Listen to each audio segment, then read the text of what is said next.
শক্তি মন্ত্রে দীক্ষা নিচ্ছ? হ্যাঁ রে, তো তুই কোত্থেকে শুনলি? সবাই বলা করছে। হ্যাঁ রে, দাদার যা শরীরের অবস্থা, তাতে দাদাকে দিয়ে আর মায়ের পুজোর কাজ করানো ঠিক হবে না। আমি ভাবছি এবার থেকে আমি মায়ের পুজোর কাজ করব।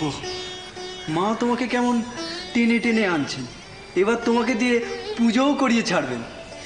ঠিক বলেছিস, সবই মায়ের খেলা। ভালো কথা বলেছিস। তবে তুমি মার কাছ থেকে যতই দূরে দূরে থাকো, মা তোমাকে ছাড়বেন না। ও কি ছাড়ে? সন্তান বলে কথা, মা ছেলের সম্পর্ক, এ কি যে সে সম্পর্ক? ওরে, হাজার ভিড়ের কাজের মধ্যেও মায়ের চোখ তার সন্তানের ওপরেই থাকে। মা ঠিক ভিড়ের মধ্যে থেকে তার সন্তানকে কোলে তুলে নেবে। তাহলে এবার বুঝেছো, খুব তো মায়ের অন্নভোগ না খেয়ে নিজে সপাক খাওয়া শুরু করেছিলে। মা কিন্তু ধীরে ধীরে তোমাকে প্রথমে নিজের বেশকারী, তারপর রাধা গোবিন্দজির পূজারী, তারপর শেষে গিয়ে নিজের পূজারী হিসেবে গড়তে চলেছেন। ওরে, তুই যত দূরেই পালিয়ে বেড়াস, মা এসে তোকে নেবেই কোলে। মায়ের পরশ পেলে মানিক শান্ত হবে কান্না ফুলে। মাঝি আমার দয়াময়ী, চোখে চোখে আমায় রাখে। মা ভোলে না কোনো ফলে, আমি যতই ভুলি তাকে। মায়ের ডাকে আসবো ছুটে, ধুলো ছেড়ে খেলা ফেলে। মামা, বল, আজকাল তোমার কি হয় বলো দেখিনি? পুজোর সময় কেমন অন্য রাজ্যিতে থাকো, বিশেষত শুরুর সময়। আমি কালকেও দেখেছি। তুই তুই দেখিস? কি দেখিস? তুমি রাগ করবে না তো? পাগল ছেলে, রাগ করবো কেন? তুই বল বল। প্রথমে তুমি কেমন কেঁপে কেঁপে ওঠো, কে এলো কে গেল নজর করো না। তারপর একটা ঘোরের মধ্যে শুরু করো। প্রথম দিকে পুষ্পাঞ্জলির ফুল এদিক ওদিক ফেলো।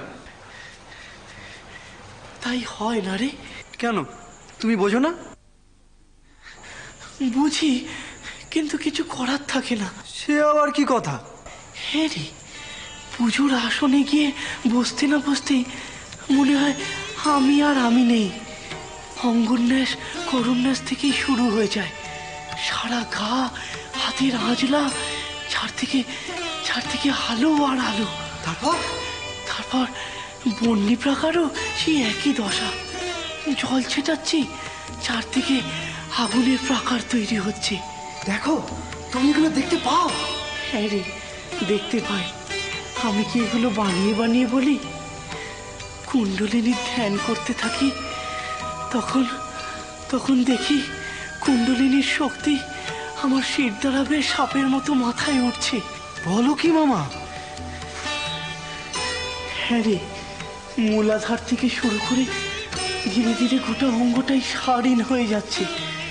শুনেছি সিদ্ধ যোগীদের এরকম হয়। অঙ্গনাশ, করন্যাস, এসব তো সব পুজো কি করে। এরকম অনুভূতির কথা তো আমি কখনো শুনিনি। আসলে আমারই দোষ। ছোটবেলা থেকেই তোমার মধ্যে অন্য লক্ষণ। আর পাঁচটা বামুনের মতো তো তুমি নও। তোমার বোধ তো এরকমই হবে। মুশকিল হচ্ছে, বড় মামা আবার তোমাকে শক্তি পুজো করতে বলেছে। হ্যাঁ রে, তোর কি মনে হয় আমি পারবো না? আমি কি তাই বলেছি? কি জানি কি হবে। মায়ের পুজো, শক্তি পুজো বলে কথা, এ তো যে সে পুজো নয়। দেখি কি হয়। এখন গুরুফলই ভরসা, গুরুপথেই উদ্ধার। না না, এটা আপনি ঠিক করেননি। এই সেদিন আপনি এত অসুস্থ ছিলেন, আর আজকে এতটা পথ আপনি এলেন? না না রানীমা, আমার আসতে কোনো কষ্ট হয়নি। ওই তো সেজুবাবুর সঙ্গে দিব্যি ফিটনে করে চলে এলাম। এই আস্তে আস্তে গঙ্গার হাওয়া খেতে খেতে কলকাতা শহর দেখতে দেখতে চলে এলাম। মথুরির বা কি বুদ্ধি আপনাকে এতটা ধকল নিতে দিল? আপনি আমার সঙ্গে দেখা করতে চান, সেটা আমাকে বললেই তো হতো। আজই সন্ধ্যায় গিয়ে আমি আপনার সঙ্গে দেখা করে আসতাম। ছি ছি ছি, এটা ঠিক করেনি। সে কোথায়? ওই আমাকে দরজাতে নামিয়ে দিয়ে কি একটা জরুরি কাজ আছে বলে চলে গেলেন, বললেন এক্ষুনি আসবেন। সে কি, আপনি অসুস্থ, আপনাকে দরজায় নামিয়ে দিয়ে সে চলে গেল? না না, আপনি মিছিমিছি চিন্তা করছেন, আমি ভালো আছি। কোথায় সুস্থ হয়েছেন?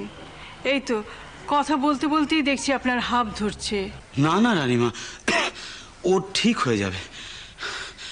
আসলে কি জানেন, আমি ওই সেজবাবুর মুখে শুনলাম যে আপনার পরিচিত অনেক ব্রাহ্মণরাই নাকি গদায়ের ওই ভবতারিণী মন্দিরে পুজোর ব্যাপারে আপত্তি করছেন।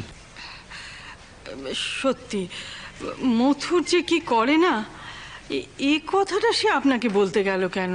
না না রানীমা, সেজবাবুকে দোষ দেবেন না। উনি উচ্চ প্রকৃতির মানুষ, যা শুনেছেন তাই বলেছেন। এ তো ভালো, রাগ ঢাক স্বভাবটা ওনার মধ্যে নেই।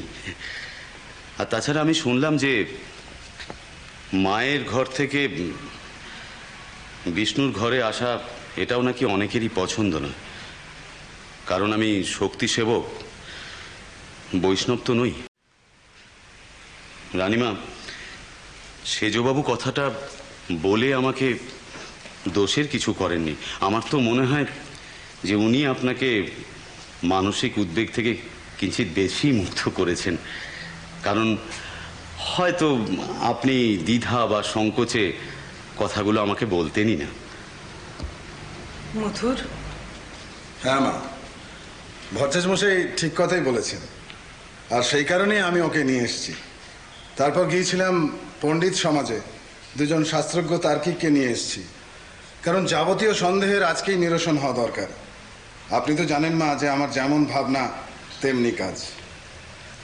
আসুন পণ্ডিত মশাইরা, আসুন আসুন।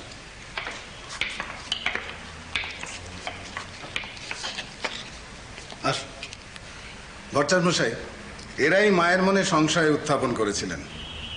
আপনারা আসন গ্রহণ করুন, আসুন।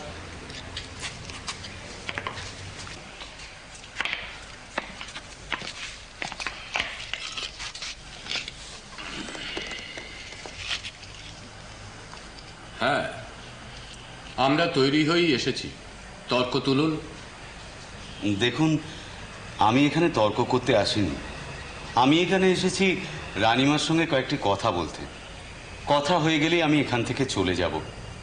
আর তাছাড়া আপনাদের মতো জ্ঞানী গুণী পণ্ডিতদের সঙ্গে তর্ক করার যোগ্যতাই আমার নেই। আমি তর্কে অপারগ। রানীমা, আপনার সঙ্গে কয়েকটি কথা বলা নেহাতি প্রয়োজন। যদিও সাধারণ চোখে আপনার আর আমার সম্পর্ক প্রভু আর ভৃত্যের। এ কি বলছেন? সাধারণ চোখে।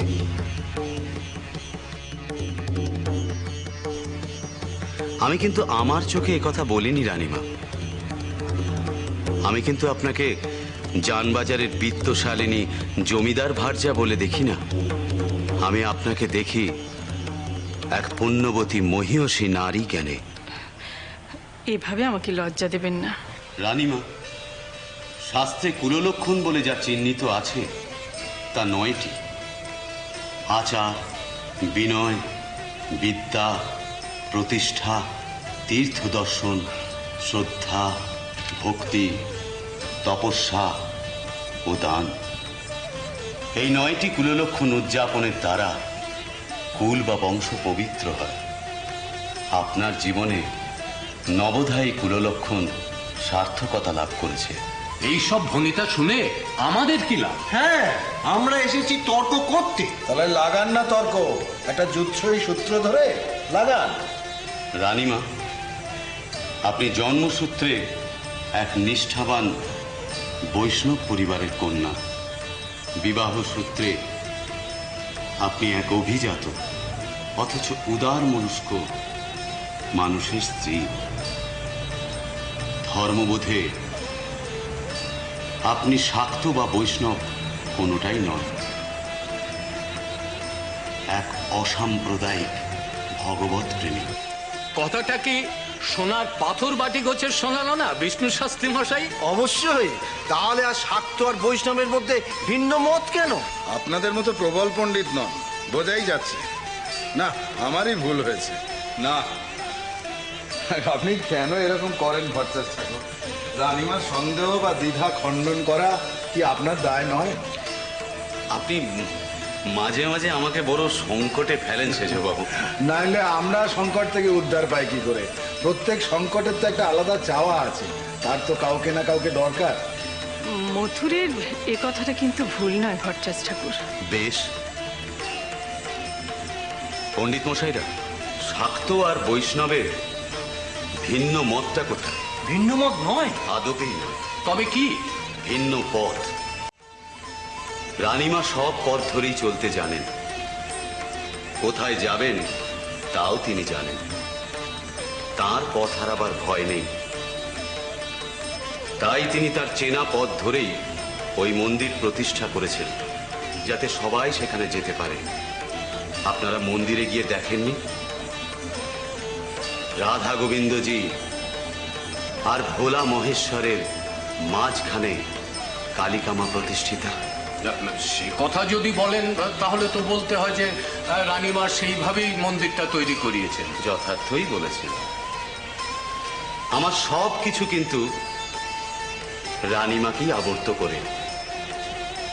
ইংল্যান্ডেশ্বরী মহারানী ভিক্টোরিয়াকে ভেবে নয়।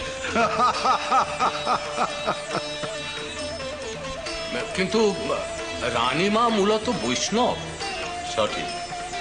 বৈষ্ণব সাধনার লীলা শক্তি বইছে যমুনার উজান গতিতে। যমুনা তো শ্রী ভগবানের কৃপা শক্তি। ওই শক্তির সংযোগেই সাধকের দিব্যলোকে উজ্জীবন ঘটে। যমুনার উজান গতিতেই প্রেমের উল্লাস, জীবের সঙ্গে শ্রী ভগবানের আত্মলীলার উচ্ছ্বাস। সেই উল্লাস উচ্ছ্বাস এ তো গতিময়, বহমান। আর এই বহমান গতির উৎস শ্রী ভগবানের শক্তি, অথবা সেই শক্তির পরিচয় এই বেগ। সেই অখণ্ড মণ্ডলাকার বহুভাবের মধ্যে একের ভাব বা মহাভাব। তাহলে কালী আর কৃষ্ণে ভেদ কোথায়? মথুর, পণ্ডিত মশাইদের শুধু শুধু কষ্ট দিলে এর কোনো প্রয়োজন ছিল না। আমায় ক্ষমা করবেন পণ্ডিত মশাইরা, তবে ভাববেন না, যথাযোগ্য প্রণামী এবং ফলাহারের ব্যবস্থা আছে, এবং যাওয়ার জন্যে ফিটন গাড়িও প্রস্তুত। আসুন আসুন।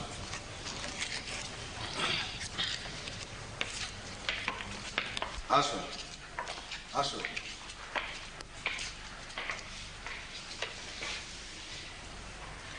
আমার দ্বিধা কেটে গেছে ভট্টাচার্য মশাই। তাহলে আপনি গদাইকে শক্তি মন্ত্রে দীক্ষা নেবার অনুমতি দিন। আপনার ইচ্ছেই আমার অনুমতি। বেশ। জানতে ইচ্ছে হচ্ছে কে তার দীক্ষাগুরু হচ্ছেন? সাধক কেনারাম ভট্টাচার্য।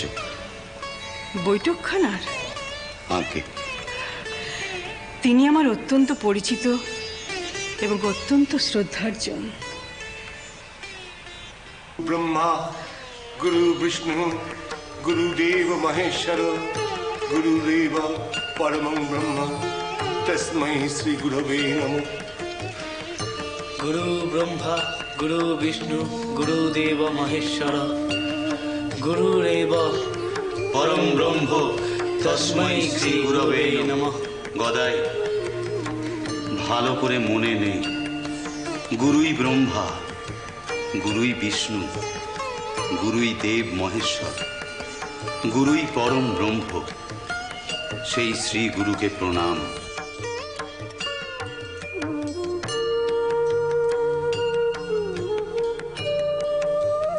अखंड मंडलकारं व्याप्तं येन चराचरं तत्पदं दर्शितं येन तस्मै श्री गुरवे नमः। अखंड मंडलाकारं व्याप्तं येन चराचरं तत्पदं दर्शितं येन तस्मै श्री गुरुवे नमः। অখণ্ড রূপী চরাচর জগৎ যার দ্বারা ব্যাপৃত, তাহার স্বরূপ যিনি দর্শন করাইয়াছেন, সেই শ্রী গুরুকে প্রণাম।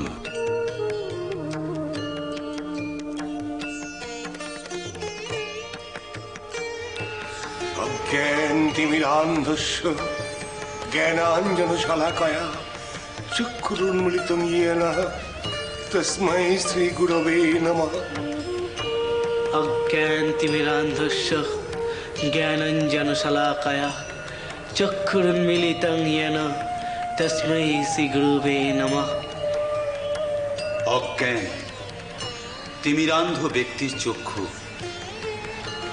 যিনি জ্ঞানাঞ্জন শলাকা সহায়ে উন্মিলিত করিয়াছেন, সেই শ্রী গুরুকে প্রণাম।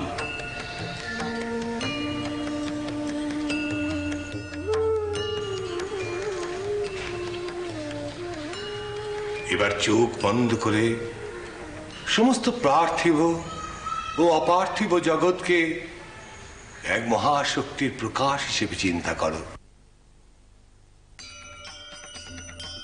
মনের মধ্যে সেই মহাশক্তির ধ্যান করো।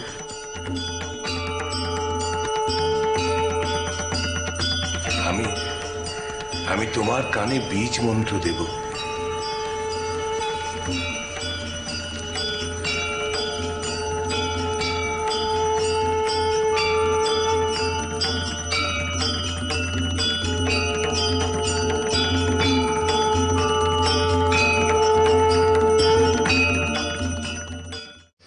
কোন মহাসাধক? মা মাগো মাগো, তোমার এত দয়া, আমাকে দিয়ে এত পুণ্যের কাজ করালে। আমি অনেককে দীক্ষা দিয়েছি মা, কিন্তু এমন গভীর আধার আমি কখনো পাইনি। আজ আমার জীবন ধন্য হলো। না না না, আপনি উতলা হবেন না। ওর এ ভাব আমি চিনি, আমি জানি। ছোটবেলায় ওর এরকম ভাব হলে মা ওর কানের কাছে ঠাকুরের নাম করতেন, আর তাতেই ও প্রকৃতিস্থ হতো। ওর পূর্বাবস্থায় ও আবার ফিরে আসতো। আপনি যদি অনুমতি করেন তাহলে আমি ওর কানের কাছে শ্রী ভগবানের নাম উচ্চারণ করি। ভাব সমাধি কি আমি বুঝি? আপনি পবিত্র ভাব সমাধি ভাঙবেন? তাকিয়ে দেখুন ওর দিকে। বড়া ভয় করা মাতৃভাবে লীন ও যে দেবী শক্তির সাথে একাকার এখন। না, ওকে প্রকৃতিস্থ করতে না পারলে এই দীক্ষা অনুষ্ঠান যে ব্যর্থ হয়ে যাবে, অসম্পূর্ণ থেকে যাবে।